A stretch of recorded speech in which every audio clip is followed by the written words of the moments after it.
Hi, this is my first attempt on this channel at a playthrough with commentary. So I've got my Saturn plugged into my capture device and going to play a game off the optical drive emulator in my Saturn called Guardian Force. That's the one. Not to be mixed up with Guardian Heroes, which is a pretty cool beat 'em up by Treasure. So this is Guardian Force. It's a shmup. Plays very much like a twin stick shooter, but it isn't a twin stick shooter. It's a actually I think 3 is default lives here. No cheating here. It's kind of got tank controls for the gun turret, made by Success, who are the developers that made the Cotton series, which is not something I've played a lot. I've had to go on a couple of Saturn games, and Cotton was on a lot of consoles, wasn't it? PC Engine, Mega Drive, probably Super Nintendo as well. But yeah, this is quite unusual for them. It's a top-down kind of multi-directional scroller. You've got this interesting mechanic of having a gun turret on top that you can move around in increments of 45 degrees by pressing whichever buttons you've got mapped in the options to move it left and right. So as I said before, it does end up playing very similar to a twin stick, even though you don't have quite the immediate control of shooting any direction you like. You have to kind of plan it a bit more in advance, because you've got to work out where you want to point the turret first by tapping the buttons. It does become second nature after a while. So it's a nice, fluid, smooth game. Pretty satisfying to play once you've got a basic hang of the controls. I'm going to try and get this when it's green. Get those when they're green. So you've got these power-ups. The first pickup I'm going to talk about is the power-up icon, which is like a little circle which comes out of various enemies. And depending on what colour it is, when you pick it up, that gives you one of about 4 different types of main gun. So I just got it when it was green, which gives me this awesome yo-yo of death. You also get smart bombs. That's a smart bomb for the yo-yo. You get 3 smart bombs per life, and you can pick up the S icon, I think it is extra smart bombs. You don't see that very often though, unfortunately. So that's stage 1 over.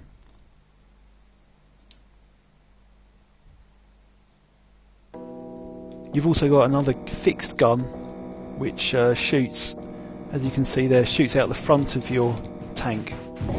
So whichever direction your tank's moving in, depending on which way the scrolling is going, that gun will always shooting in that fixed direction, so you can't aim that one.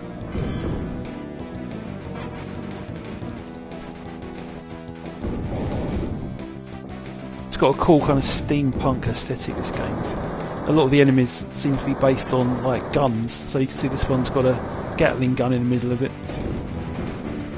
and a kind of weird swinging axe arm thing that comes out the side, but I killed it before he got a chance to use that.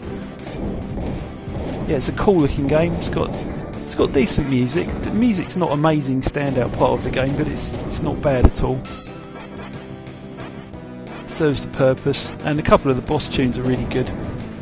Other than that, it just kind of, keeps the action, goes along with the action quite nicely. Pretty energetic kind of music. Got another kind of mid-level boss here, which is based on a revolver, as you can see there, which is cool. Now another pickup you get is these purple crystals, which you just saw me get one of there. Now they level you up gradually, the more and more you get. And if you look in the bottom left hand corner, there's a level meter, so it goes 10 is the maximum level you can reach, and that denotes the power of your main weapon.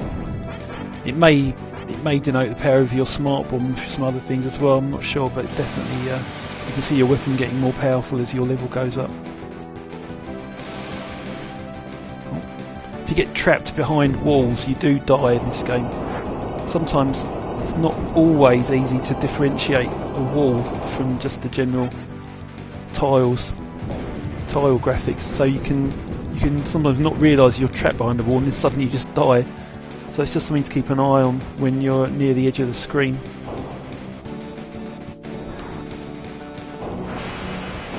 Bomb this guy.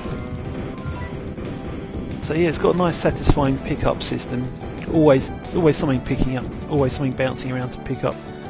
You get the little bonus score icons as well, which are like a little shield with a 1, 2 or 3 in. And you also see that icon there, that is a missile icon going between homing and normal forward firing missiles. So the coloured weapon pickups and the missile thing are pretty much exactly the same as you get in Raiden and Twin Cobra, that old toe plan shmup. So it's, even though it's quite an unconventional game, it's the weapon system has a few conventions from the genre. We're on stage 2 boss now.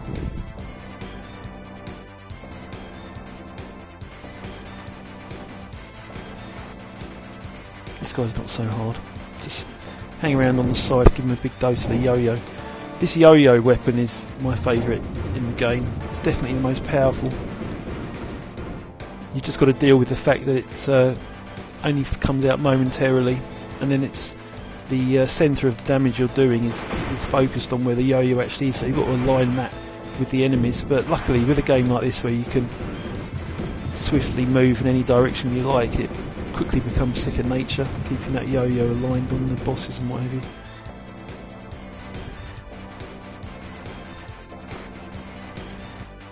One tactic which is a common tactic for games like this is to just continuously circle strafe so the enemies can never get a good lock on where you are.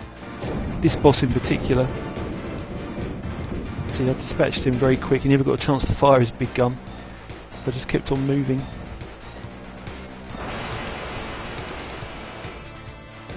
So the smart bombs, as I said before, you get a different smart bomb depending on which main weapon you're holding at the time. And the smart bombs do vary quite a lot as well. You get the kind of focused beam ones and wide shot ones, and maybe if I get another weapon I'll show a couple of the other smart bombs you can get.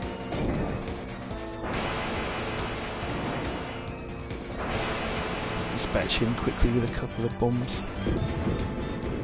That's second stage boss finished.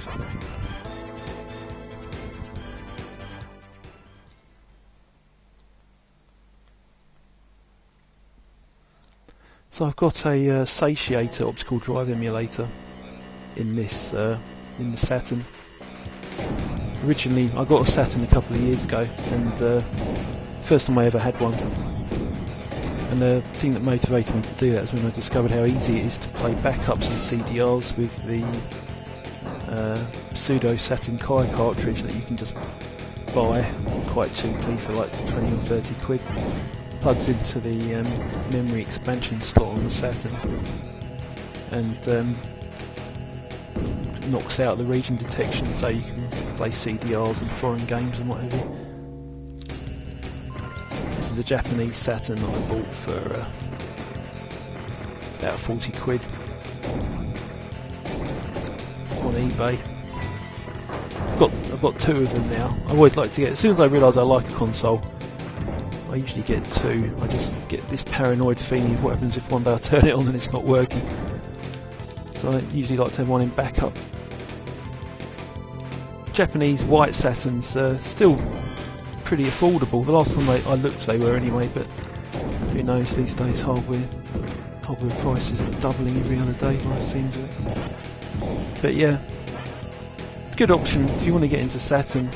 Get a Japanese one from yahoo.jp or from the Japanese seller on eBay or what have you, and get a step down transformer, or you can buy one of those new modern slimline transformers that you can install in there in replacement with the old school transformer inside the actual Saturn, which runs off then you can run it off a power brick I'll probably be doing that sooner or later because these old transformers in consoles always go wrong after a while, apparently. Not that I've had that happen to me yet, but I'm sure it will, just like the capacitors will always go eventually. So I never had a Saturn back in the day. I was had a PlayStation, but that was towards the end of the first part of my gaming career really, because I've been playing consoles and video games since the 80s. I was in the 90s by the time the PlayStation came out in 32 bits. I was in my 20s and various other things were taking up my attention at that point. Still had time for gaming though. My early PlayStation memories are of hiring it from Blockbuster for a £300 cash deposit. We used to get the cash together with a few of my mates. The actual hiring was only 20 quid for a weekend, but you had to give them £300 cash as well. Can't blame them really, because the PlayStation was very new at that point and probably the most expensive console that had ever come out in the UK at that point as well. Now this boss is a bugger. The old strafing thing doesn't work so well with him because he fires in all directions. I will die a few times. I'm by no means an expert at this game. This is not an expert playthrough. So you'll see a while ago I picked up the yellow laser weapon. That's what I've got at the moment. The smart bomb for this is multiple homing missiles, as you can see there. So this gun's alright. Not as good as the yo-yo, but it's pretty powerful.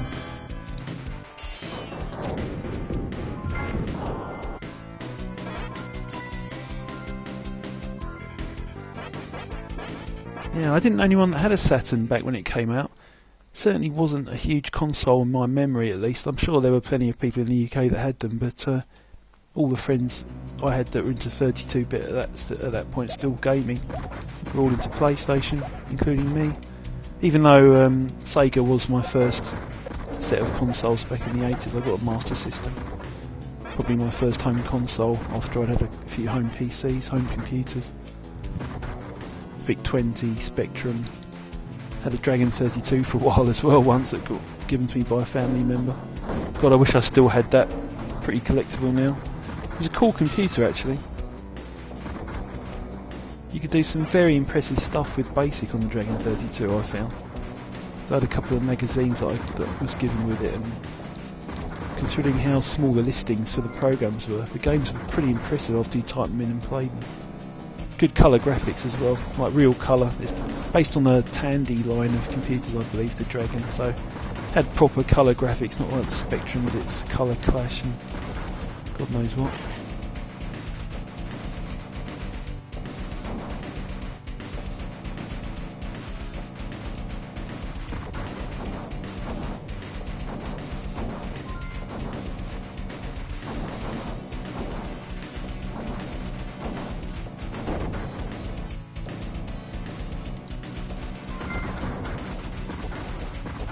So this is being played off an optical drive emulator called the Satiator at the moment, which, as I said before, is that menu system you saw at the beginning when I first turned the streaming on. It fits inside the slot that is there for the video CD decoder, which is something I've never got any interest in using. And I think only one game ever actually required the video CD decoder, aside from just using it to watch video CDs obviously, and that was some kind of weird Japanese thing which I'm never going to be interested in. So yeah, it's relatively unknown compared to the Mode and the earlier ODEs that came out. Certainly not cheap, probably about the same, more or less the same price to someone in the UK to buy as a Mode is, so a fair few £100 all in with the postage and the customs duty and what have you. But it's got the big advantage that it doesn't require any modding or opening of the Saturn at all. Just slots straight into the video CD slot. You can still even play normal CD games because the CD drive is untouched. As soon as the guy, a couple of years ago, as soon as I heard the guy was developing this, I just thought that's the one I want.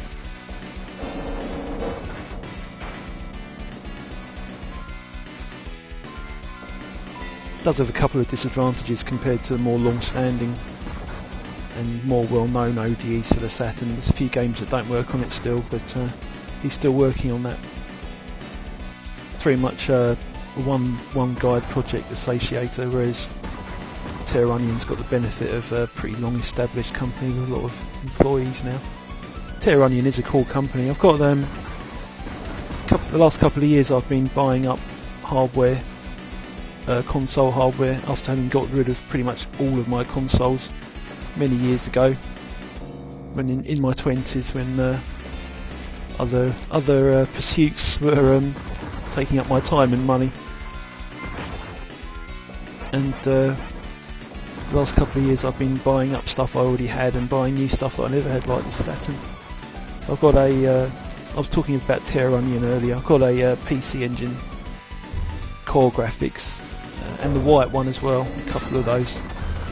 And I've got an optical drive emulator for that called the SSDS3, Super SD System 3 by Terra Onion, which lets you play CD games and HuCard games on the PC Engine, the full library on an SD card, which is awesome. I'll probably be streaming some stuff off that.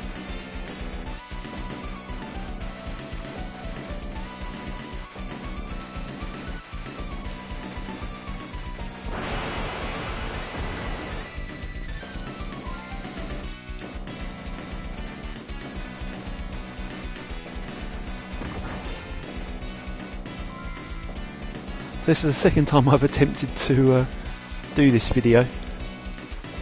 I had a terrible audio buzzing sound on the video. The first one I did, which was just unbearable.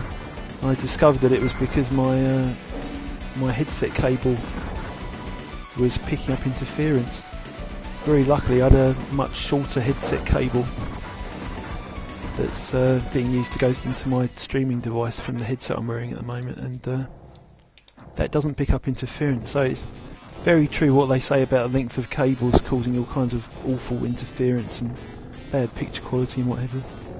Now I just picked up, this is a traditional thing in this game, is to accidentally pick up this weapon just before this boss, and I've done it again. This is the worst gun in the game. Probably not too bad in this particular situation where I've only got one guy to shoot, but as you can see it sends out these pathetic puffs of blue smoke, and only really is useful if you hit a target dead on, where it creates that vortex of damage that you can see where it's hitting the boss. But I mean, it looks powerful, but it's nowhere near as powerful as the yo-yo in practice. And this is the smart bomb for the purple gun. Weird kind of blue force field that comes out the side. I'm gonna die here. Oh! That's probably the best I've ever done on that boss. That bullet pattern that he fires out just before he dies, he usually gets me about 3 times. So yeah, as you can see from that bullet pattern just there, this has got elements of bullet hell in it as well. Generally only on the bosses, and very often it's in their death throes. When you've almost beat them, they do one last desperation attack where they start firing out an almost unavoidable hail of bullets in some kind of bullet hellish type pattern, like that one just now. But most of the time this is just a good old school overhead, very frantic overhead shooter. I do like the look of it. I like the graphics. I like the colourful graphics. Huge amounts of shit going on all the time. It's a very Saturn looking game, if you know what I mean. Nice chunky bitmap graphics with loads of rotation on all the characters and enemies, and you know, this is the kind of game you would have played in the 90s and thought, yeah, this is definitely the next step up in 2D after the Mega Drive, what have you. I think in 98 they were still producing Mega Drive games, weren't they, when this game came out? This was actually an arcade game as well, based on the Sega Titan Video arcade board, which in itself was very closely related to the Saturn, so I imagine it was a pretty easy job of porting this game to the Saturn.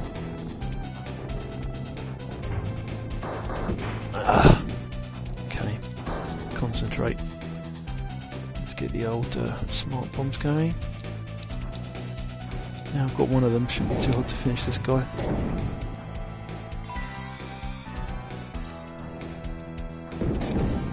Yeah, this blue gun that I've managed to pick up again. Not very good for small, fast-moving enemies. I'll be getting rid of this as soon as I can.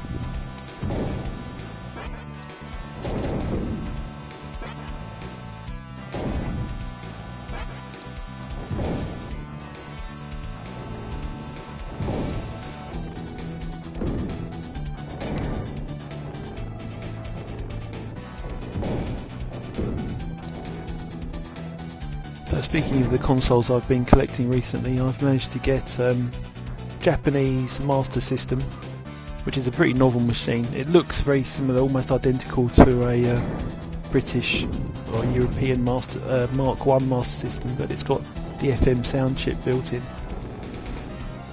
It's also very interesting, you've got a rapid fire function built into the console, where the reset button usually is on the European Master System Mark I, and it also has a socket for the 3D glasses, so you don't need to plug the adapter into the card game slot like you do with the European Master System. I've also got a few SNESes, a few Japanese SNESes. One of them region modded. What have I got down there at the moment? N64, which I've used since I bought it a couple of years ago. I played on it precisely once. I really have little interest in the N64, but a couple of years ago I just thought I'll just get it. They're selling them for 20 quid on eBay, Japanese N64s. Can't go wrong there really, can you? I'm sure I'll have a use for it at some point down the line. Get a flash card for it or something. I've also got a Japanese Famicom, the AV Famicom model, which is the one that comes with AV out and looks like it's a top loader, like the American top loader. But it's basically the Japanese version of the top loader NES. I got that a couple of years ago as well, and pretty cheap. I think they're still relatively affordable now. Much more affordable than buying a NES. And of course they have the benefit of being 60 Hz. And of course you can get a flash card for that to play all the European games and what have you. And having the composite out built in as well is nice. Oof, eesh. Got a couple of Mega Drives. Got an American Genesis, Japanese Mega Drive, and a couple of UK PAL Mega Drives, which I use all for various purposes. Flash card for that as well.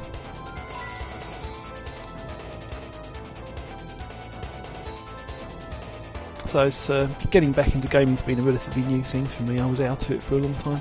The last console I actually bought new and current was the original Xbox, just before I went to university, and did get a fair amount of use, but that's the time of my life when I wasn't doing anywhere near as much gaming. Various other pursuits were more appealing at that time, especially seeing as I just started at uni.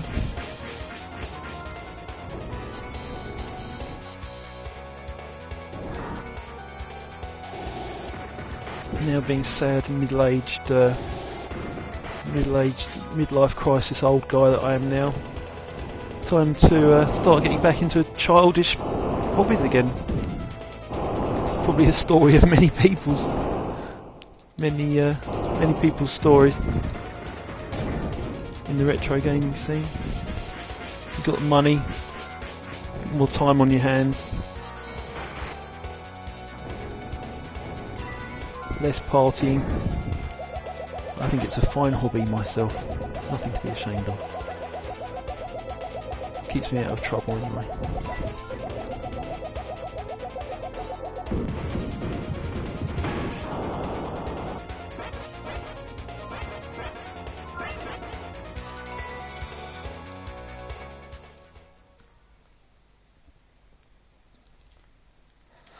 So I don't see this going much longer. Down to my last credit, and apparently last life as well.